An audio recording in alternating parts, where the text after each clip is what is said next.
de Valenciennes est située au niveau de l'étang du Vignoble. Donc on rame entre le canal de l'Escaut et l'étang du Vignoble. C'est un des rares plans d'eau donc, de la région où on peut pratiquer vraiment notre bonne condition puisqu'il est bien orienté par rapport au vent dominant. Ce qui fait qu'on peut à la fois organiser des régates comme le match France-Grande-Bretagne qu'on organise cette année ou les régates de Valenciennes puisque les conditions sont toujours optimales.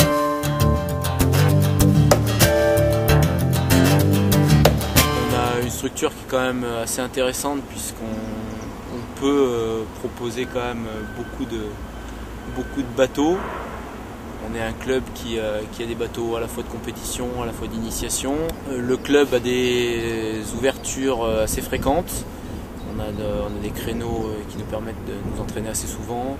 Et parallèlement à ça, on a quelques jeunes qui arrivent à percer au niveau régional.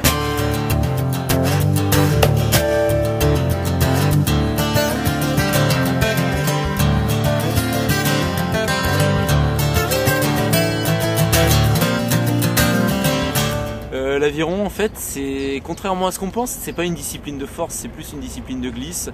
On cherche avant tout à faire aller le plus vite possible un bateau entre deux points et pour ça il faut réussir à lui donner un maximum de vitesse. Donc il faut accélérer un appui, accélérer un bateau sans le freiner et ça nécessite énormément de technique, quoi. Ce qui veut dire que c'est 50% de physique pour 50% de technique. Et c'est là-dessus essentiellement qu'on cherche à travailler à Valenciennes. On cherche à travailler un petit peu techniquement pour justement les aider à percer au niveau régional. En fait, l'avantage de l'aviron, c'est qu'on peut le pratiquer à tout âge. On peut débuter à partir de 10 ans puisque avant les bateaux sont un petit peu trop grands et ne sont pas forcément adaptés à un public jeune.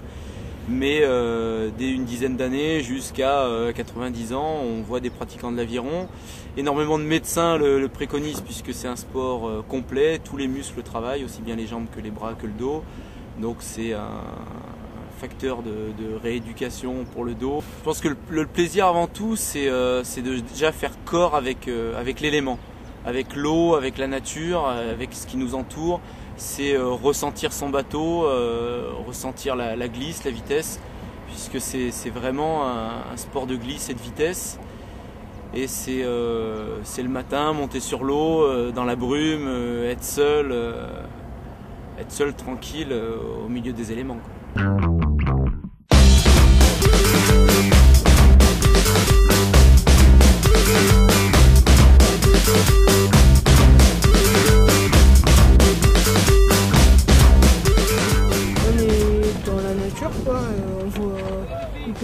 Comme là-bas on voit les oies, tout ça, on peut les approcher, puis on est sur l'eau.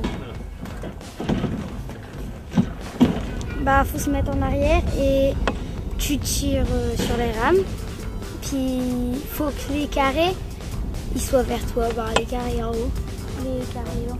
C'est un sport sur l'eau, donc ça s'appelle l'aviron. Il y a un siège avec des roulettes en dessous qui se posent ici et avec les roulettes et après on rame. On s'est dit sur l'eau que c'était assez rapide, c'était vraiment sympa comme sport, ouais, il y a une bonne vitesse. Ouais. Et l'apprentissage super rapide. Ouais, l'apprentissage nickel. On a un beau coach aussi. Ça demande déjà un bon esprit, beaucoup de physique quand même. C'est un sport qui demande une aptitude physique importante à tous les niveaux, les jambes, les bras, les abdominaux, les épaules, etc. C'est vraiment un sport assez complet.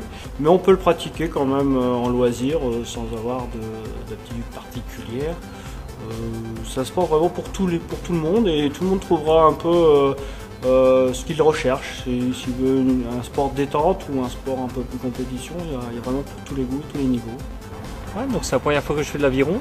Il y avait un petit stage donc je suis venu ici. Malheureusement j'étais tout seul, mais j'en ai fait pendant 2 heures. Donc ça fait mal aux muscles. Il y a des muscles qui n'ont pas l'habitude de travailler, qu'on découvre. Sinon c'est sympa la sensation de glisse. Une fois qu'on est bien symétrique, que le bateau part bien, c'est vachement sympa. J'ai pas vu les 2 heures passer.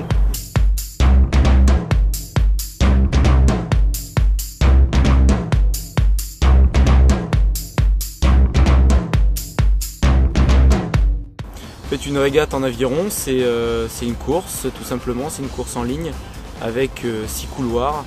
Les bateaux démarrent d'un ponton avec un teneur de bateau, donc ils sont tous alignés. Au signal du starter, donc ils doivent franchir en premier la ligne.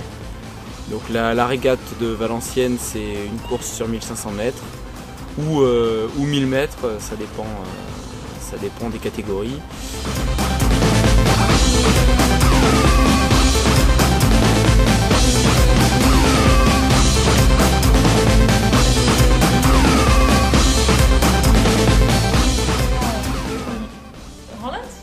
You're France?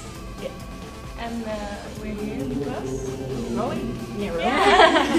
We're students, and yeah, this is an international match for us. We thought it would be fun to start an international game, so... Well...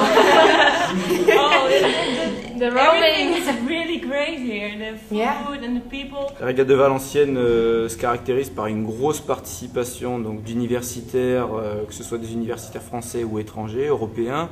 On trouve des clubs comme la Pologne, la Hollande, certains clubs anglais qui viennent participer aux régates de Valenciennes, mais aussi au sein de ces régates, une grosse participation des entreprises comme Alstom, Sevelnor, qui viennent participer, qui viennent monter des équipages pour souder un petit peu les équipes et montrer les différentes entreprises qui existent dans le Nord.